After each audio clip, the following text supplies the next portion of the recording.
He said goodbye with a smile, but nobody knew it was forever. Just 17 days after his emotional final concert, the Prince of Darkness is gone. Azie Osborne is dead. And now, the world is left asking what really happened in his final days. It's official. A legend is gone. Azie Osborne, the iconic frontman of Black Sabbath and one of the most powerful voices in rock history, has passed away. He died peacefully on July 22, 2025, at the age of 76, just 17 days after his emotional and historic farewell concert in Birmingham.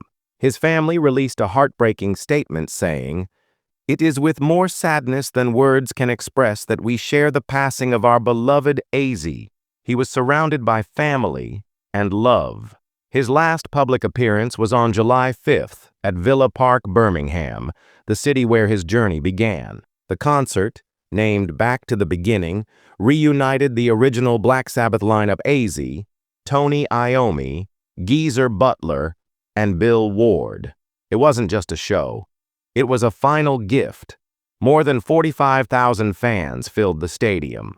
Another 6 million watched the live stream. Azie, battling Parkinson's, sat on a black throne, clapping, waving, and singing his heart out with classics like Crazy Train, War Pigs, and Mr. Crowley. What fans didn't know was how fragile he truly was behind the curtain.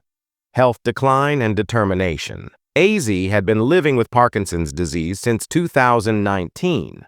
By 2025, he also suffered from emphysema and long-term spinal complications from a 2003 ATV accident.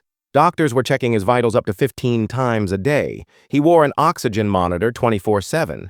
Despite all this, Azie insisted on doing that one last performance. Because it wasn't just a show, it was his final goodbye. And on the morning of July 22nd, an air ambulance landed at his Buckinghamshire estate. Emergency responders tried everything, but just before noon, Azie Osborne passed away peacefully at home, just the way he wanted. The official cause of death hasn't been released. However, sources confirm he had been battling serious health conditions for years. There has been speculation about assisted euthanasia, something both Azie and his wife Sharon had once supported publicly. But the family hasn't confirmed this. One thing is certain, he knew the end was near. And that's why that final concert felt so personal, so powerful. In his last message to fans, he said, "You have no idea how I feel. Thank you from the bottom of my heart." Looking back now, those words weren't just gratitude. They were his final goodbye.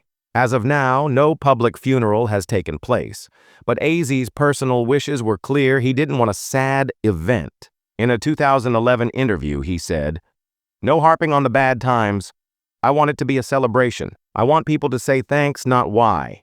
He even joked about adding coffin pranks to his funeral classic Azie. Sources say he may be buried privately in the garden of his beloved estate, Welder's House. Plans are also underway for a public memorial in Birmingham, his hometown, a tribute with music, memories, and fans. The world is mourning. Tony Iommi said, "We've lost our brother." Geezer Butler added, "Thanks for all the years, we had great fun. From Elton John to Brian May, Rod Stewart to Green Day, the tributes are endless." Everyone agrees Azie wasn't just a musician. He was a movement, the Godfather of metal, a cultural force. His work shaped a genre, inspired generations, and showed the world what it means to live loudly, love fiercely, and leave without regrets. And as fans continue to light candles, post lyrics, and share memories, one message keeps echoing.